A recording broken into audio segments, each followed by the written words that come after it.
Homem e máquina. Tá aí uma dupla de grande sucesso. Não dá para negar. Hoje em dia é impossível imaginar a vida sem essa companheira fundamental do homem, a máquina. Mas sendo ela assim tão importante, será que as pessoas sabem como é que funciona uma máquina por dentro?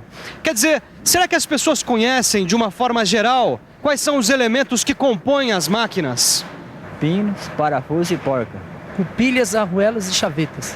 Mancais, rolamentos e molas. Eixos, árvores e polias. Corrente, engrenagem e cabo. Não precisa se assustar. O pessoal daqui tá afiado porque é tudo gente do ramo. Agora, se você também quer ser um profissional da mecânica, ou se você já trabalha na área e quer se aperfeiçoar, você também precisa ficar afiado nesse assunto. Quer dizer, você precisa dominar muito bem os elementos de máquinas. E é exatamente o módulo Elementos de Máquinas do Telecurso 2000 Profissionalizante que a gente está iniciando hoje.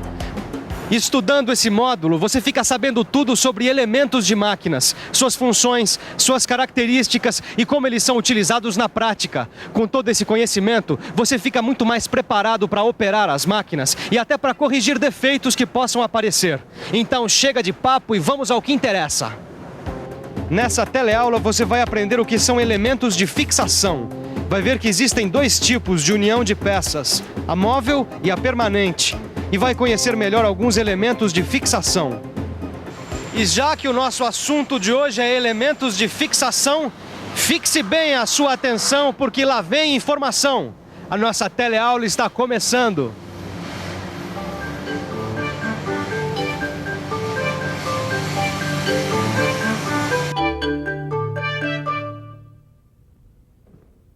E aí, Titão?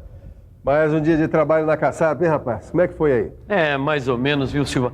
Essa máquina tá meio estranha hoje. Ela parece que tá vibrando. Tá meio frouxa. Ah, não, mas isso é mole. O que você tem que fazer é dar uma boa checada nos elementos de fixação dela. Elementos de fixação? Mas também não precisa ficar com essa cara de assustado por causa do nome. Vem cá que eu vou te falar uma coisa. Vem cá. Você tá vendo essa caixa de ferramenta aqui? Tô. Pois bem, ela é toda de madeira, certo? Uhum. Se você tivesse que construir uma caixa igualzinha a essa, como é que você ia unir as partes dessa caixa? Bom, para unir partes de madeira, eu acho que eu usaria o prego e a cola. Pois muito bem. Na mecânica também é muito comum a gente ter que unir peças como chapas, perfis, barras, etc, etc, etc. Mas espera aí. Só o prego e a cola não vão dar conta desse recado. Não, mas é claro que não, né, Titão?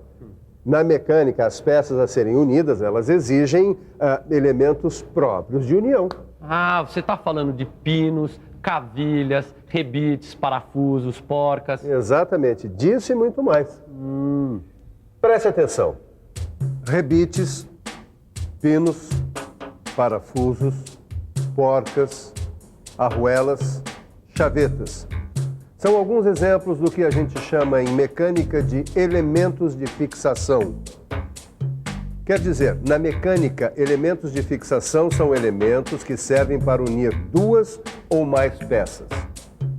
Ah, então é isso. Você tem toda a razão, mestre Silva. Na verdade, eu vou ter que dar uma boa checada nos elementos de fixação desta máquina para ver o porquê que ela está vibrando tanto. É isso aí, seu Tito, é isso aí. Nessa e nas próximas teleaulas você vai ficar conhecendo cada um desses elementos de fixação. Você vai saber quais são as suas características, de que material é feito, suas aplicações, representação, simbologia. E vai aprender também alguns cálculos necessários na hora de usar esses elementos. Nossa, mas é preciso saber tudo isso sobre elementos de fixação? Você acha importante para o profissional mecânico conhecer bem os elementos de fixação das máquinas? Eu acho importante, sem dúvida. É lógico? Eu acho sim. É claro? Sem dúvida. Parece que é importante mesmo para o profissional de mecânica dominar esse assunto. Resta saber por quê. Quem vai explicar isso pra gente é o Eugênio, que é diretor industrial dessa empresa de mecânica. Eugênio, por que é tão importante para o profissional de mecânica conhecer bem os elementos de máquinas? Em nossa empresa, nós temos consciência de que ganhos significativos de qualidade e produtividade só podem ser conseguidos se o profissional que opera o equipamento participe ativamente da manutenção do mesmo e como pré-requisito é o conhecimento dos elementos e máquinas que o compõem. E é por isso que hoje em dia as empresas estão investindo tanto em treinamento de pessoal? Exatamente. Qualquer investimento em treinamento se reverte automaticamente em aumento de qualidade, produtividade, eficiência, estímulo e desenvolvimento do próprio profissional de mecânica. Parece que é importante mesmo conhecer os elementos de máquina. Então vamos adiante. Vamos aprender um pouquinho mais sobre elementos de fixação. Sabe, seu Jair, essa bicicleta aqui que o senhor trouxe para eu consertar vem bem a calhar com o assunto da nossa teleaula de hoje. Como assim? É o seguinte, é que nela fica bem fácil de ver que a união das peças feita pelos elementos de fixação pode ser de dois tipos, união móvel e união permanente. União móvel... Peraí, senhor Anês. Peraí que eu não sou do ramo, né? Olha, é fácil, seu Jair. Na união móvel, os elementos de fixação eles podem ser montados e desmontados sem causar qualquer dano às peças que foram unidas. Tá vendo aqui, ó? Essa união aqui, feita com parafuso, porca e arruela, é um exemplo de união móvel. Mas essa aí eu entendi. Agora me diga uma coisa.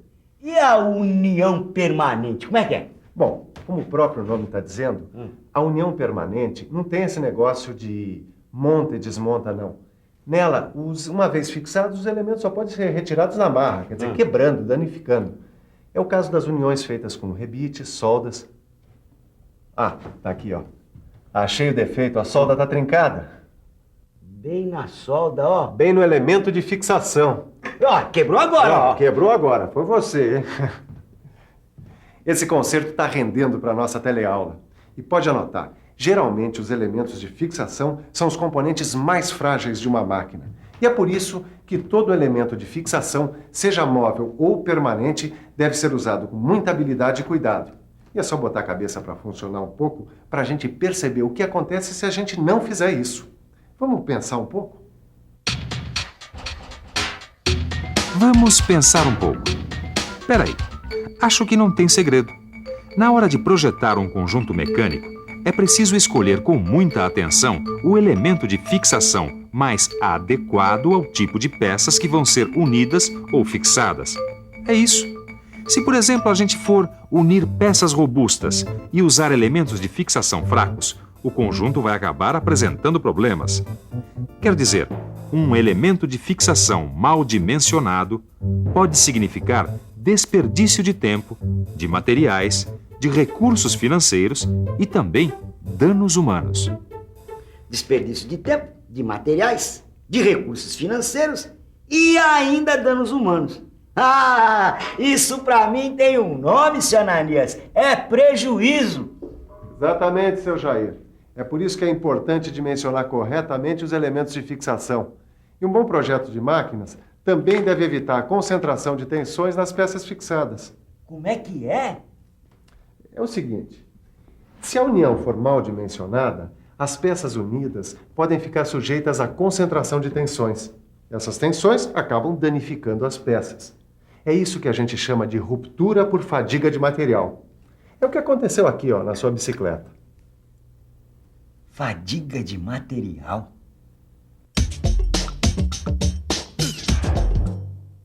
Fadiga de material significa a queda de resistência ou enfraquecimento do material devido a tensões e constantes esforços.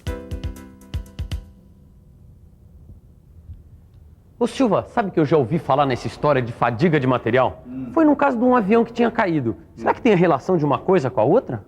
Faz sentido, né, Titão? Você já imaginou, rapaz, as tensões que atuam sobre a estrutura de um avião durante o voo? Poxa. Agora, tem uma coisa. Fadiga de material, Titão, pode dar em qualquer conjunto mecânico, qualquer estrutura.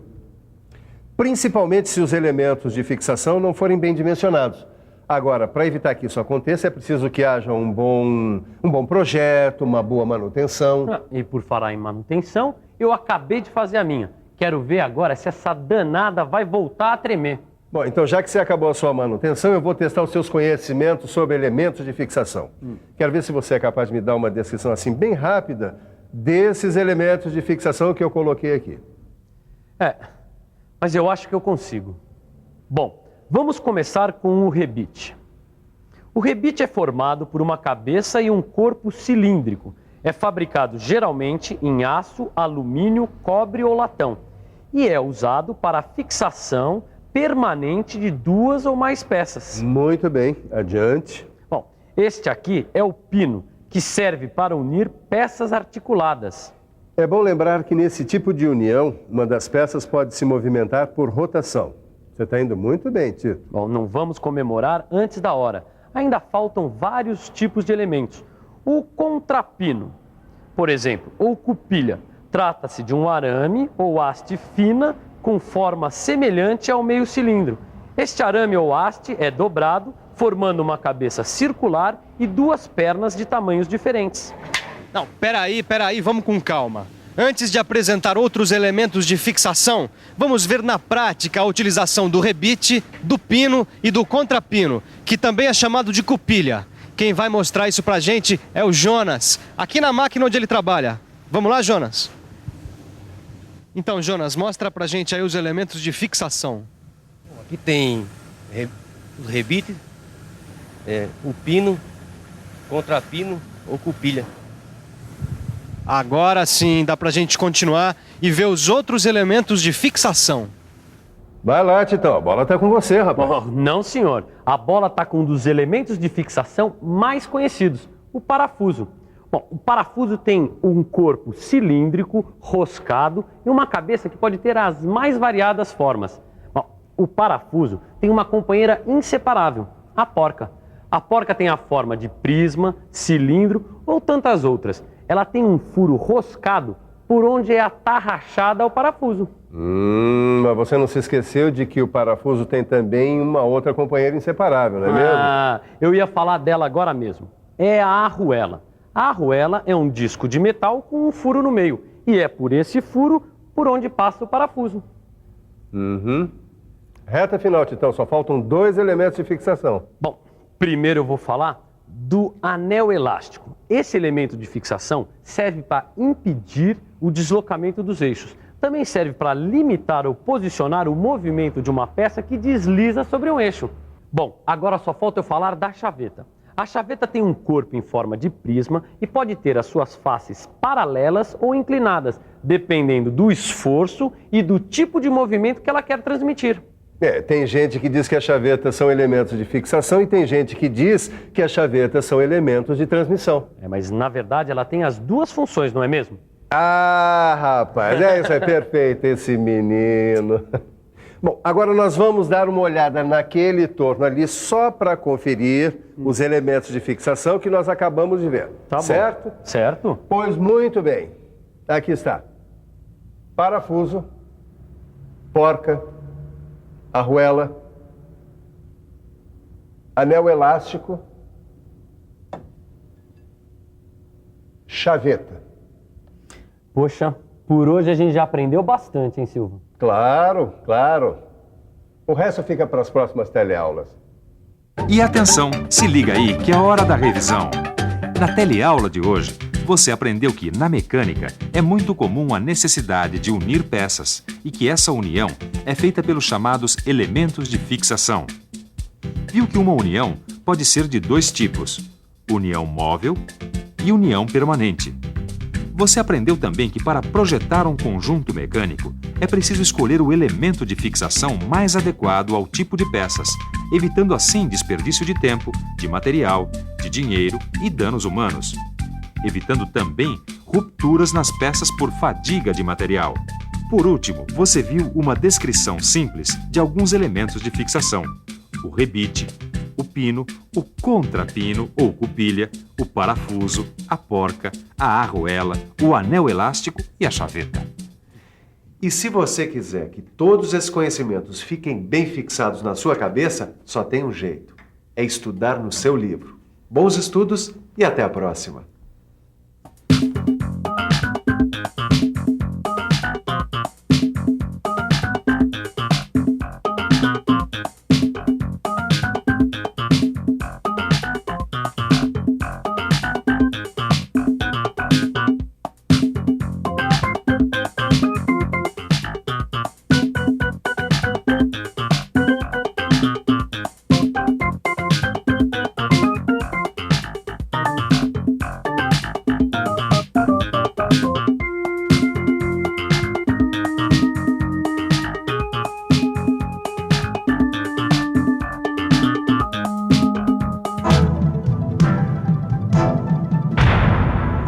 Telecurso 2000, um programa de educação do Sistema Fiesp e da Fundação Roberto Marinho.